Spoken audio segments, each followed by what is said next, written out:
दलितों की स्थिति में वाकई में बदलाव अगर कोई ला सकता है तो वो उस राज्य की सत्ता पर काबिज सरकार है, क्योंकि कानून हो या प्रशासन सब कुछ उनके इशारे पर ही चलता है। नमस्कार, मेरा नाम है मोहिनी। आप देख रहे हैं भीमसेना। पिछले 24 घंटे में दलितों के साथ होने वाली घटनाओं के बारे में जानेंगे, जो इस बात का साक्षी है कि कैसे दलितों का समीकरण सरकार को भी अपने सुर बदलने पर मजबूर कर सकता है, बशर्ते दलित खुद एकजुट हों। दलितों से जुड़ा पहला मामला मध्य प्रदेश के शिवपुरी से है, जहां एक दलित छात्र ने अपने ही शिक्षक की बोतल से पानी क्या पी लिया। शिक्षक को ये बात इतनी नागवार गुजरी कि इसने छात्र की बड़ी बेरहमी से डंडे से पिटाई की।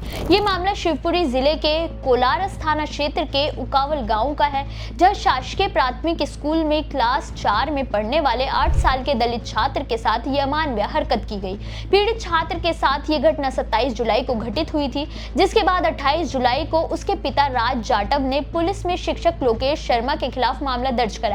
पिता ने यह भी आरोप लगाया कि कक्षा में कई बच्चे थे और उनके सामने ही शिक्षक ने बच्चे को जाति सूचक गालियां देनी शुरू कर दी थी। पुलिस ने इस मामले की तुरंत जांच शुरू कर दी है। हालांकि 2 दिनों से ज्यादा बीतने के बाद भी अभी तक ना तो शिक्षक को गिरफ्तार किया गया है और ना ही स्कूल प्रशासन की तरफ से कोई बयान सामने आया है। वहीं छात्र इस घटना के बाद से काफी सदमे में है। अब देखना यह होगा कि क्या वाकई में इस मामले में जांच हो भी रही है या मामला अंदर ही अंदर रफा दफा हो चुका है। दलितों से जुड़ा अगला मामला उत्तर प्रदेश से है, जहां आगामी विधानसभा चुनाव से पहले ही दलित सियासत अपने चरम पर पहुंच रही है। अब तक सपा, बसपा और आसपा जैसी पार्टियां खुद को दलित हितैषी बताकर उन्हें साधने की कोशिश कर रही हैं, लेकिन इसी बीच सीएम योगी आदित्यनाथ ने एक बड़ा स्ट्रोक खेला है, जो विपक्ष को चारों खाने चित कर सकता है। दरअसल यूपी के SC/ST वर्ग के वोटर को खुश करने के लिए पूर्व सीएम अखिलेश यादव की गलतियों को सुधारते हुए सीएम योगी ने भदोही जिले का नाम बदलकर संत रविदास जनपद कर दिया है। साल 2012 से पहले पूर्व सीएम मायावती ने यह नाम दिया था, लेकिन 2012 में अखिलेश यादव के सीएम बनने के बाद उन्होंने नाम बदलकर भदोही कर दिया था। लेकिन रविदासीय समुदाय के सम्मान में सीएम योगी का ये कदम बेहद सराहनीय है, खासकर तब जब पंजाब चुनाव से पहले बीजेपी रविदासीय समुदाय को साधने के लिए संत रविदास जी के 650वीं जयंती से पहले समर सत्ता संकल्प अभियान यात्रा शुरू कर रही है, जो कि काशी में फरवरी 2027 में उनके जन्म स्थान पर जाकर रुकेगी।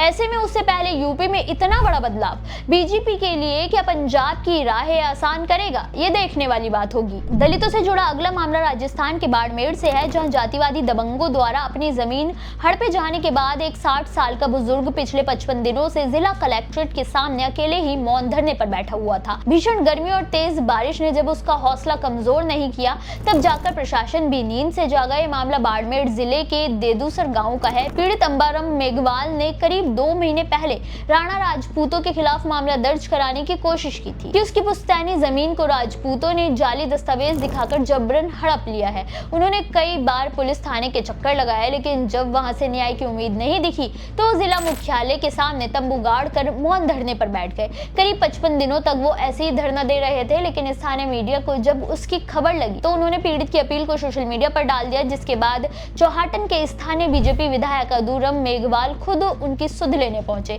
जिसने प्रशासन को भी नींद से जगा दिया। प्रशासन ने अब अंबाराम को आश्वासन दिया है कि वो उसकी जांच करेंगे और जमीन भी उन्हें दिलाएंगे। वहीं जो भी इस फर्जीवाड़े का दोषी होगा उसे कानूनी तौर पर सजा मिलेगी। दलितों से जुड़ा अगला मामला भीम आर्मी चीफ और नगीना सांसद चंद्रशेखर आजाद को लेकर है, जिन्होंने एक तरफ सदन में जंतर मंतर पर छात्रों के साथ हुए व्यवहार को लेकर केंद्र सरकार पर निशाना साधते हुए कहा कि सरकार छात्रों से ऐसे डील कर रही है जैसे वो किसी आतंकी से डील करती है। हैरानी की बात तो ये है कि सदन में जब आजाद ने बोलना शुरू किया तो उन्हें बीच में ही रोकने की कोशिश की गई, लेकिन हमेशा की तरह आजाद अन्याय के खिलाफ खड़े रहे, जिसे देखते हुए उन्हें अपनी बात कहने दी गई। वहीं उन्होंने पंजाब के शिक्षा मंत्री हरजोत सिंह बोस के इस्तीफे की मांग को लेकर कहा कि जो गलत होगा उसके खिलाफ कार्रवाई होगी, चाहे वो किसी भी राज्य का शिक्षा मंत्री ही क्यों ना हो। जरूरी है कि शिक्षा व्यवस्था में सुधार किए जाएं ताकि बच्चों का भविष्य खराब ना हो। आजाद के संदेश ने साफ कर दिया है कि वो केवल अन्याय के खिलाफ खड़े हैं। जो अन्याय करेगा उसे आजाद का सामना करना पड़ेगा, चाहे वो केंद्र सरकार हो या राज्य की सरकार। आजाद ने अपने संदेश के जरिए ये बता दिया है कि अगर उनकी सरकार आती है तो राज्य में शिक्षा व्यवस्था को प्रायोरिटी पर रखा जाएगा। दलितों से जुड़ा अगला मामला उत्तर प्रदेश के मेरठ से है, जहां अमीर और पढ़े लिखे लोगों की बस्ती में भी कैसे जातिवाद का बोलबाला है, इसका नमूना देखने को मिला है। दरअसल मेरठ के वार्ड 16 इलाके को जिले का काफी रईस इलाका माना जाता है, लेकिन वार्ड 16 अजंता कॉलोनी के ही दलित बस्ती को प्रशासन ने पूरी तरह से नजरअंदाज कर दिया है। बाहर से तो ये काफी विकसित लगता है, लेकिन दलित बस्ती में ना तो सड़कें हैं और ना ही बिजली पानी की सटीक व्यवस्था। बिजली के नंगे तार लटक रहे हैं जो यहाँ के लोगों को मौत के साए में जीने पर मजबूर कर रहा है। इतना ही नहीं, स्थानीय लोगों ने कई बार इसके लिए शिकायत भी की, लेकिन प्रशासन कानों में तेल डालकर सोया हुआ है। दलितों की बस्ती को अलग थलग करने के लिए जिन सड़कों का पक्का निर्माण करवाया गया वो भी बस्ती से ऊंचा है। बारिश के दिनों में दलितों के घरों में गंदा और दूषित पानी घुस जाता है। ना तो पानी की निकासी की व्यवस्था की गई है और ना ही अब तक कोई कूड़ा गाड़ी की।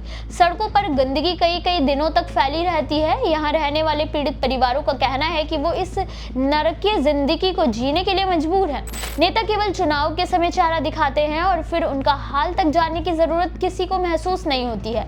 उनके साथ ऐसा व्यवहार किया जाता है जैसे वो कोई भारत के नागरिक नहीं बल्कि बाहर से विस्थापित होकर आए हैं। वहां रहने वाले नागरिकों का कहना है कि राज्य में विकास भी जातिगत भेदभाव के आधार पर हो रहा है। इस खबर के सामने आने के बाद पार्षद ने सफाई दी है कि क्षेत्र में सफाई कर्मचारी की कमी है, इसीलिए काम में देरी हो रही है। सोचने वाली बात तो ये है कि जो हालात दलित बस्ती के हैं वो 2-4 दिन में होने वाले हालात तो नहीं है। फिर क्या माना जाए? क्या दलित बस्ती होने के कारण ही उन्हें अनदेखा किया गया? दलितों से जुड़ी इन खबरों पर आपकी क्या राय है? हमें कमेंट करके जरूर बताएं।